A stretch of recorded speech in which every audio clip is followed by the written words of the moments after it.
I genuinely thought I was losing my mind, not in a dramatic movie scene kind of way, more in the slow, embarrassing way where you start wondering if your brain has just decided to become a worse roommate in your late 30s. Then the blackmail email arrived. And somehow that was the part of the week that made the most sense. I'm 37M, married to my wife, 37F, for 12 years. We have two kids, a house that always needs one more repair than I'm emotionally prepared for, and a business we built together that somehow became successful enough to make other people assume we know what we're doing. From the outside, my life is solid. Good marriage, good partnership, busy but good, which is exactly why I felt so weird about the thing I couldn't stop thinking about. About 3 weeks ago, I had a dream about a woman I dated when I was 21. Not an ex I built a life with, not an almost fiance, not some grand tragic love story. We were together for maybe 5 weeks. That was it. Her name was Cora. She was funny, reckless, and had this way of making ordinary things feel charged with possibility. We mostly hung out, drank cheap wine, slept together, and acted like two people in their early 20s who thought chemistry was a substitute for direction. Then one day she just cooled off. No huge fight, no betrayal I ever learned about. One weekend we were normal, and by the next week she was distant, then gone. At the time, I took it far harder than a 1 month relationship should have justified. I called off work, got drunk, talked in circles to my friends about what I could have done differently, and then eventually life moved on until that dream. In the dream, I kept calling her the one that got away, which is ridiculous because even in the dream, I knew it wasn't true. She didn't get away, she was just unresolved. But once I woke up, my brain latched onto that phrase like it had discovered buried treasure. For days, I kept replaying those few weeks with her, the way she used to laugh with her whole face, the abrupt end, the not knowing. It wasn't even that I wanted her back. I don't know who she is now. For all I know, we dislike each other on sight. It was more like my mind had found an old locked door and become obsessed with the fact that I never opened it.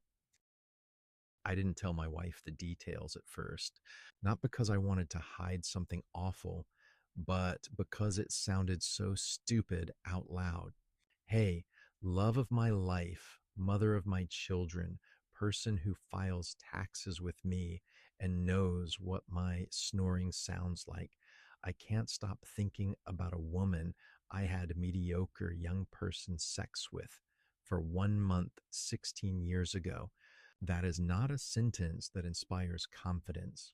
So instead, I said I'd been feeling off, restless, a little too focused on the past.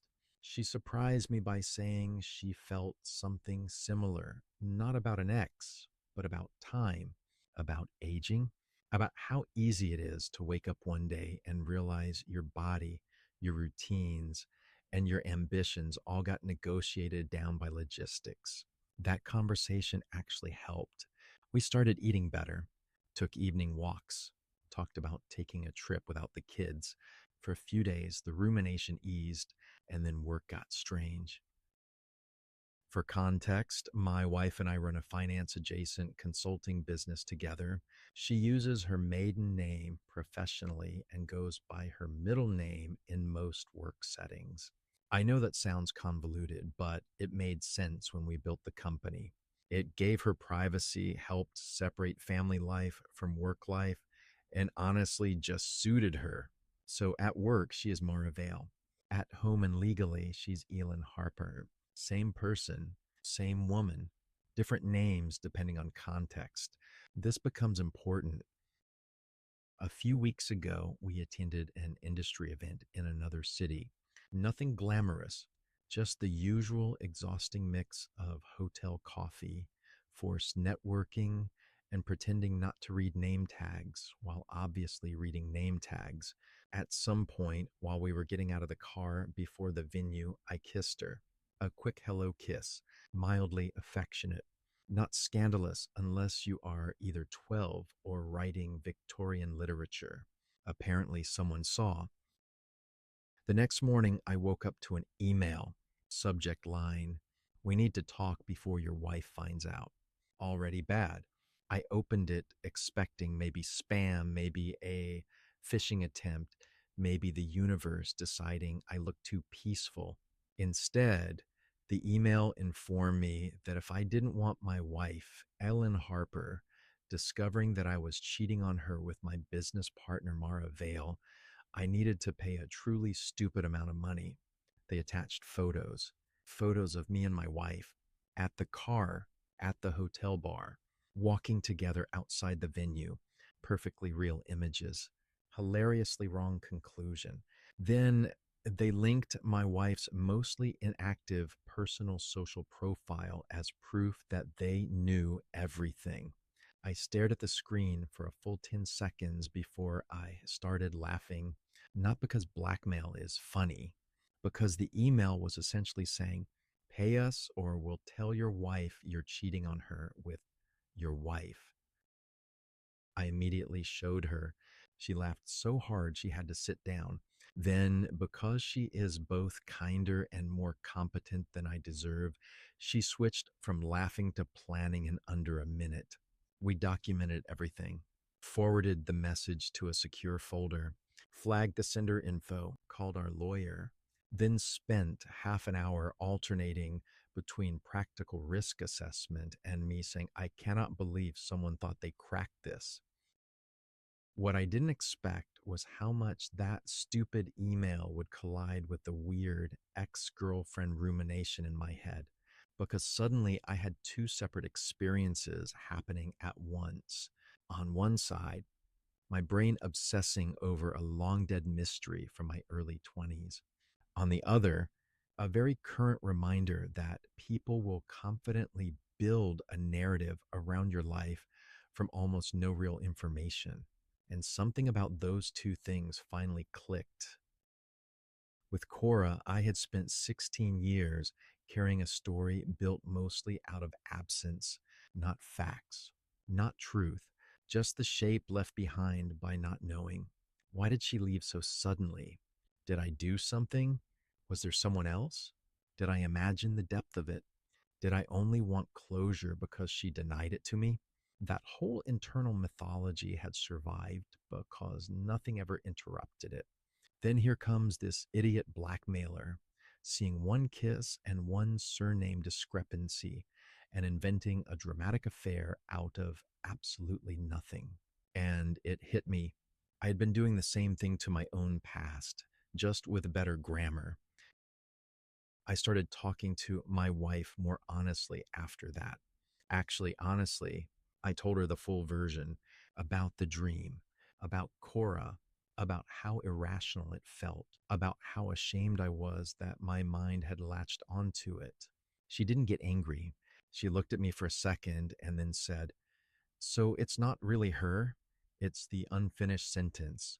That line honestly did more for me than any article I'd read because she was right. I didn't miss Cora. I missed certainty. I missed youth. I missed the version of myself that still thought every ending would eventually explain itself if I waited long enough. And maybe, if I'm being brutally honest, I miss the illusion that life can still be paused and reinterpreted instead of just lived forward.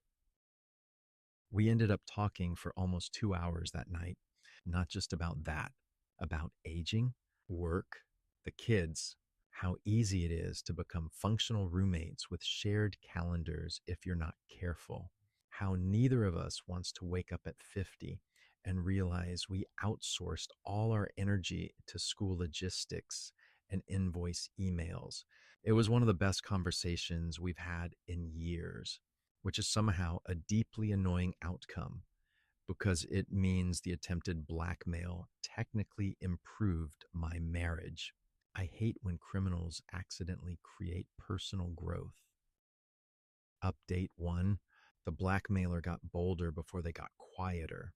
After we didn't respond, They sent a second email implying they were being generous by giving me one last chance before they exposed everything. Again, everything being the fact that I am apparently romantically involved with the same woman who makes me sort recycling by category because mixed cardboard is chaos. Our lawyer advised us not to engage. We didn't. The messages stopped 2 days later. So either they realized the scam didn't make sense or they moved on to someone whose wife doesn't have two names for perfectly legitimate reasons. As for the Cora issue, I've done something surprisingly effective. I wrote down everything I actually know, not what I felt, not what I guessed, not what I dramatized over the years, just facts. We dated for about a month. It ended suddenly. I was hurt. I never got closure. That's it. When I strip away all the fantasy language, the thing becomes much smaller, still real, still unresolved in a technical sense, but smaller, and smaller things are easier to carry. Update 2, my wife and I booked the trip we kept postponing. Nothing exotic, just a week away by the coast after the next reporting cycle calms down. We also started working out together in the mornings, which currently consists of me pretending I don't resent lunges and her pretending not to enjoy being slightly better at all of it than I am. More importantly, the rumination about Cora has mostly faded, not because I solved her, because I stopped mistaking mystery for meaning. Some people are not the one that got away. They are just the one your mind never filed properly. And if I'm lucky, maybe that's all this ever was, a brain glitch dressed up as destiny. I think what unsettled me most was not the old memory itself. It was the fear that having it meant something bad about my marriage, something secret, something corrosive. But now I think the truth is less dramatic. Sometimes your mind circles old doors when you're tired, restless, or afraid of time moving faster than you are. That doesn't mean you need to open them. It just means you notice them. And sometimes the healthiest thing you can do is turn back toward the life that is actually yours, the real one, the lived one, the one where your wife is somehow both your business partner and the person you can laugh with about being blackmailed for cheating on her with herself. Honestly, if I have to be blackmailed, I'm glad it was for something that stupid.